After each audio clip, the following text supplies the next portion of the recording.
ತ್ರಿಲೋಕ್ ಅಂತ ರಾಜ್ಯ ಮಾಹಿತಿ ಹಕ್ಕು ಮತ್ತು ಸಾಮಾಜಿಕ ಕಾರ್ಯಕರ್ತರ ಕೆಜಿಎಫ್ ತಾಲೂಕು ಅಧ್ಯಕ್ಷ ಮಾತಾಡ್ತಿದ್ದೀನಿ.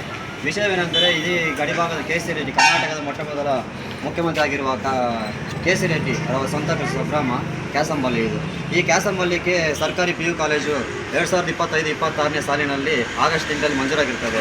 ಮಂಡ್ಯ ಜಿಲ್ಲೆ ನಾಗಲಾಪುರದಿಂದ 0 ಅಡ್ಮಿಷನ್ ಬಿಟ್ಟು ಆ ಕಾಲೇಜಿಗೆ ಗ್ರಾಂಟ್ ಪಡೆದಿದ್ದಾರೆ. ಬಟ್ ಇದುವರೆಗೂ ಯಾವುದೇ ರೀತಿ ನಮ್ಮ ಕ್ರಮ ತಗೊಂಡಿರಲ್ಲ. ಭ್ರಷ್ಟ ಅಧಿಕಾರಿಗಳು ಅದನ್ನು ಕೋರ್ಟ್ ತಪ್ಪಾಗಿ ಕೊಟ್ಟಿರ್ತಾರೆ. ಮತ್ತು ಈಗ ಸರಿಪಡಿಸಿ 3 ತಿಂಗಳಾಗ್ತಾಯಿದೆ. 3 ತಿಂಗಳಾಗಿ ಇವಾಗ ನಮ್ಮ ಫೈಲ್ ನಿರ್ದೇಶಕ ಕಚೇರಿಯಲ್ಲಿದೆ ಅಂತ ಹೇಳ್ತಾ ಇದ್ದಾರೆ. ಬಟ್ ಅಲ್ಲಿ ನಿರ್ದೇಶಕ ಸಹಿಗೆ ವೆಯ್ಟ್ ಮಾಡ್ತಾ ಇದ್ದಾರೆ. ಬಟ್ ಯಾವುದೇ ರೀತಿಯಾಗಲಿ ಇದು SSLC ಪರೀಕ್ಷೆ ಮುಗಿದ ಫಲಿತಾಂಶ ಇನ್ನೇನು ಹತ್ತಿರದಲ್ಲೇ ಪ್ರಕಟವಾಗಲಿದೆ. ಆದರೂ ಇನ್ನೂ ಕಾಲೇಜ್ ಬಗ್ಗೆ ಕ್ರಮ ತಗೊಂಡಿಲ್ಲ. ಇದೇ ರೀತಿ ಮುಂದುವರೆದು 2026-27ನೇ ಸಾಲಿನಲ್ಲಿ ಸರ್ಕಾರಿ PU ಕಾಲೇಜು ಪ್ರಾರಂಭ ಮಾಡಲೇಬೇಕು. ಇಲ್ಲವಾದಲ್ಲಿ ನಮ್ಮ ಗ್ರಾಮಸ್ಥರು ನಮ್ಮ ಸಂಘಟನೆಯವರು ದೊಡ್ಡ ಮಟ್ಟದಲ್ಲಿ ಹೋರಾಟ ಮಾಡಿ ಹೋದ ವರ್ಷ ಸುಮಾರು 5-6 ವರ್ಷಗಳಿಂದ ಪ್ರಯತ್ನ ಮಾಡಿದ್ದೀವಿ ಏನೋ ಒಂದು ಕಾಲೇಜ್ ಮಂಜೂರು ಮಾಡಬೇಕಂತ. ಆದರೆ ಎಲ್ಲ ಸಂಘ ಸಂಸ್ಥೆಗಳು ಸೇರಿ ಹೋರಾಟ ಮಾಡಿ ಇಲ್ಲಿ ನಮ್ಮ ಶಾಸಕರು ಕೂಡ ಆಶ್ವಾಸನೆ ಕೊಟ್ಟರು ಹೋದ ವರ್ಷವೇ ನಾವು ಮಾಡಿಕೊಡ್ತೀವಂತ. ಆದರೆ ಘನ ಸರ್ಕಾರದವರು ನಮ್ಮ ಶಾಸಕರ ನೇತೃತ್ವದಲ್ಲಿ ಕೂಡ ಮಂಜೂರಾಗಿದೆ. ರಾಜ್ಯಪಾಲರು ಆದೇಶ ಮಾಡಿದ್ದಾರೆ ಕ್ಯಾಸಂಬಳ್ಳಿಗೆ ತಕ್ಷಣವಾಗಿ ಕಾಲೇಜನ್ನು ಮಂಜೂರು ಮಾಡಬೇಕಂತ ಆದೇಶ ಮಾಡಿದ್ದಾರೆ. ಹೋದ ವರ್ಷ 25ನೇ ತಾರೀಕು ಆಗಸ್ಟ್ ತಿಂಗಳಲ್ಲಿ ಮಾಡಿದ್ದಾರೆ. ಆದರೆ ಇದುವರೆಗೂ ಪ್ರಾರಂಭ ಮಾಡಿಲ್ಲ. ಆದೇಶದಲ್ಲಿ ಏನೈತೆ ಅಂದರೆ ತಕ್ಷಣವಾಗಿ ಮಂಡ್ಯ ಜಿಲ್ಲೆಯಿಂದ ಜೀವ ದಾಖಲಾತಿರುವ ಕಾಲೇಜನ್ನು ಕ್ಯಾಸಂಬಳ್ಳಿಗೆ ವರ್ಗಾವಣೆ ಮಾಡಬೇಕಂತ. ಆದರೆ ಇವತ್ತಿನ ದಿವಸ ಸರ್ಕಾರ ಮಾಡಿದ್ದಾರೆ. ಆದರೆ ನಿರ್ಲಕ್ಷ್ಯ, ಯಾವುದೋ ಅಧಿಕಾರಿಗಳ ನಿರ್ಲಕ್ಷ್ಯದಿಂದ ಇವತ್ತಿನ ದಿವಸ ಕಾಲೇಜು ಪ್ರಾರಂಭ ಆಗಿಲ್ಲ. ಇವತ್ತಿಂದ ಎಕ್ಸಾಮ್ ಕೂಡ ನಡೀತಾ ಇದೆ. ಎಕ್ಸಾಮ್ ಕೂಡ ಆಗೋಯ್ತು, ಫಲಿತಾಂಶ ಕೂಡ ಬರ್ತಾ ಇದೆ.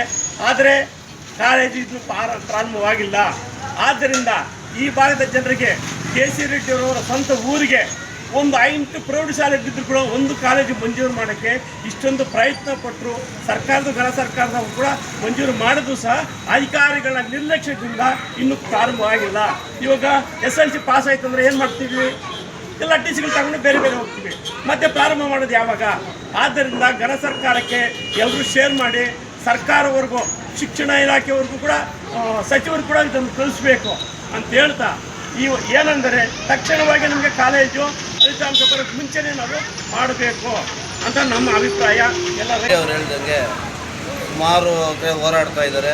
ನಮ್ಮ ಒಂದು ಭಾಗಕ್ಕೆ PU ಕಾಲೇಜ್ ಬರಬೇಕು, ತುಂಬ ಅನನುಕೂಲ ಇದೆ. ಅದರಿಂದ ಸರ್ಕಾರ ದಯವಿಟ್ಟು ಈ ಒಂದು ವಿಷಯದಲ್ಲಿ ಗಮನವನ್ನು ಹರಿಸಿ PU ಕಾಲೇಜನ್ನು ಮಂಜೂರು ಮಾಡಿದ PU ಕಾಲೇಜನ್ನು ಆರಂಭ ಮಾಡಿ ಈ ಮಕ್ಕಳಿಗೆ ಅನುಕೂಲ ಮಾಡಬೇಕಾಗಿ ತುಂಬ ಬೇಡ್ಕೊಳ್ತಾ ಇದ್ದೀವಿ. ದಯವಿಟ್ಟು ಆದಷ್ಟು ಬೇಗ ಈ ಒಂದು ಮುಂಬರುವ ಒಂದು ಶೈಕ್ಷಣಿಕ ವರ್ಷದೊಳಗಡೆ ಕಾಲೇಜ್ ಆರಂಭ ಮಾಡಬೇಕು ಅಂತ ಈ ಒಂದು ಭಾಗದ ಜನರ ಪರವಾಗಿ ಬೇಡ್ಕೊಳ್ತಾ ಇದ್ದೀವಿ. ಮಾಡಿಲ್ಲ ಅಂದರೆ ಉಗ್ರ ಹೋರಾಟವನ್ನು ಮಾಡ್ತೀವಿ ಅಂತ ಸಂದೇಶವನ್ನು ಕೊಡ್ತಾ ಇದ್ದೀವಿ ಸರ್ಕಾರಕ್ಕೆ. ನಿಮ್ದು ಯಾವ ಊರು? ನಮ್ಮದು ಮರದಘಟ್ಟ. ಜೈ ಕರ್ನಾಟಕ. ನಿಮ್ದು ಯಾವ್ರಣ್ಣ?